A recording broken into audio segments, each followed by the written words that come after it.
Do you have any plans to call President Lai of Taiwan before you make a decision on the weapons package? Well, I'll speak to him. I speak to everybody. We have that situation very well in hand. We had a great meeting with President Xi. It was amazing, actually. It was amazing. Many of you were there. We'll work on the Taiwan problem.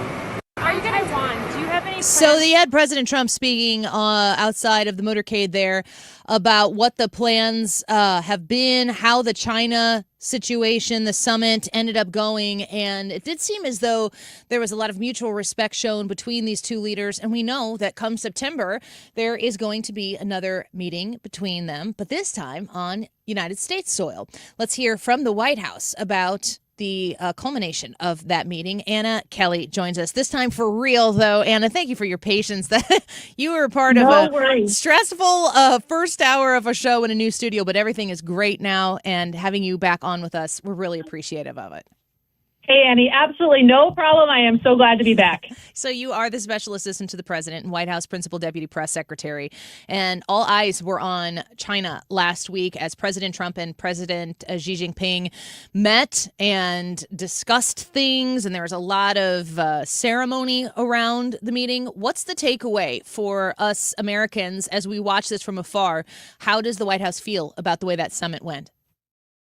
Sure. Well, I was actually lucky and honored enough to be there for the summit, and I totally agree with your assessment. There was a ton of grand celebration. There was a lot of pomp and circumstance. I think it's very clear that, unlike Joe Biden, that America is certainly respected again under this president. But one thing that's so great about President Trump is he never travels anywhere for symbolism alone. And so the president was proud to bring back a number of deliverables home to our country, including one that he announced 200 new Boeing planes that will be purchased by Chinese airlines, new agriculture agreements enabling China to purchase $17 billion in U.S. agricultural products in the next few years, restored market access for beef producers and cattle ranchers and farmers here in our country. So the president, anytime he goes anywhere, as you know, he is focused on ensuring that we bring deliverables home to our country. That is exactly what he did in China, and that's exactly what he's going to continue to do for the rest of the term. You know, I think that's such an important point. That's my observation, but it's great to hear you from being there in a first-person sense. It seems that everything this president does, he does with great intention, great attention to detail as well. And, you know, I had several guests on, experts on, you know, different economic, different geopolitical types of concerns or issues that might be discussed at the summit last week. And a lot of people still want us folks to understand that we are adversaries, we are opponents in a lot of ways. But one thing that this president, our president, seems to do is to respect a formidable opponent and understand that at the end of the day, there is a deal. There is something where both parties can benefit without having to sacrifice too much. And he seems very, very persistent in trying to make sure that the American people are benefited at the end of each and every one of these opportunities.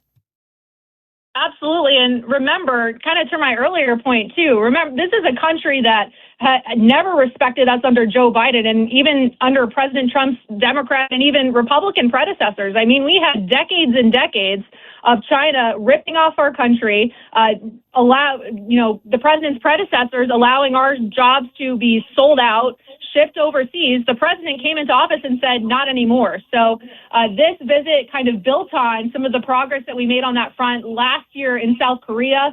Also, I'll mention establishing new boards of trade and investment. That's going to enable even greater conversations, providing more investments into our country to ultimately, again, bring those deliverables home, create jobs, and unleash prosperity after decades and decades of Americans being sold out and ripped off. This president said, not anymore. I'm going to stand up for the American people and rebalance this relationship to the benefit of our country. I was consuming, a lot of media, a lot of reaction from people on what we could observe from the outside looking in on this summit.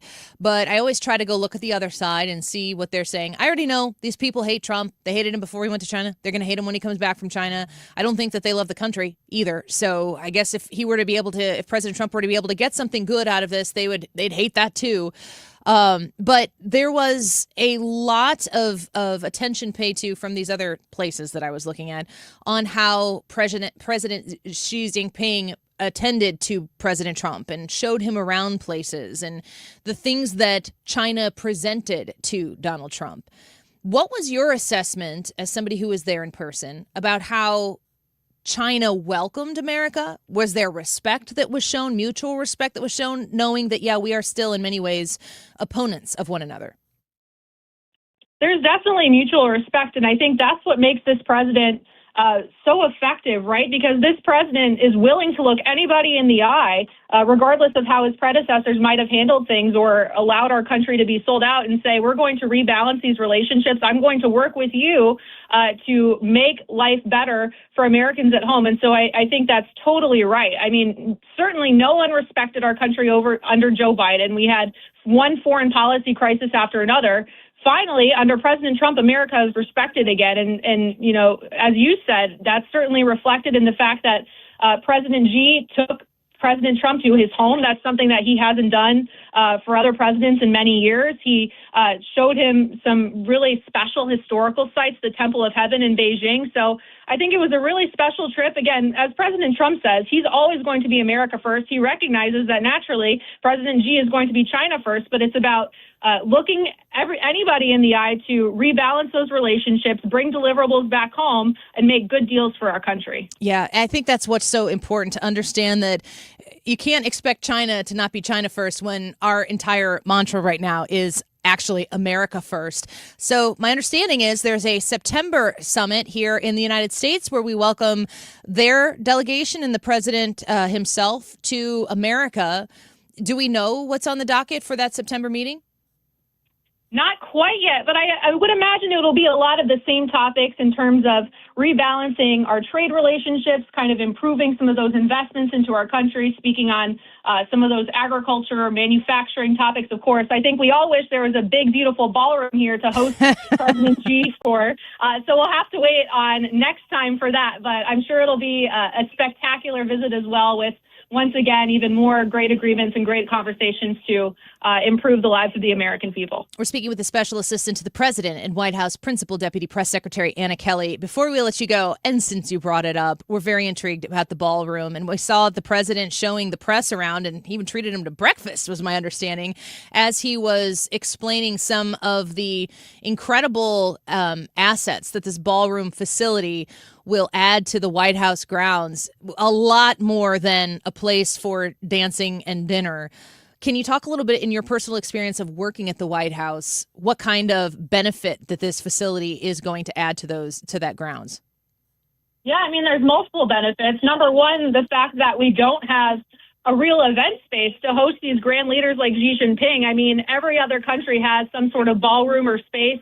Right now, we are limited to the East Room. I don't know if you've ever been to the White House, Annie, but it's pretty limited. There's not a lot of space to host kind of these grand events that every other country is able to host for these world leaders. Right now, we're restricted to these unsightly tents that we have to put up in the back of the White House. And you know, we're the greatest country of the world. We shouldn't be hosting these world leaders in these tents that fall apart when it rains and are totally unreliable. So there's that component. There's also a national security component. This is going to be a major national security benefit to our country, being able to host these large events with world leaders, with the cabinet, with the president, of course, and making sure that there's a secure space for all to attend. So, I mean, there's ample reasons, as the president says, this is something that his predecessors have been talking about for 100 years, because despite the fact that America is the grandest, most wealthy country in the world, this isn't something we have, and it's something we need for not just this president, but for all of his predecessors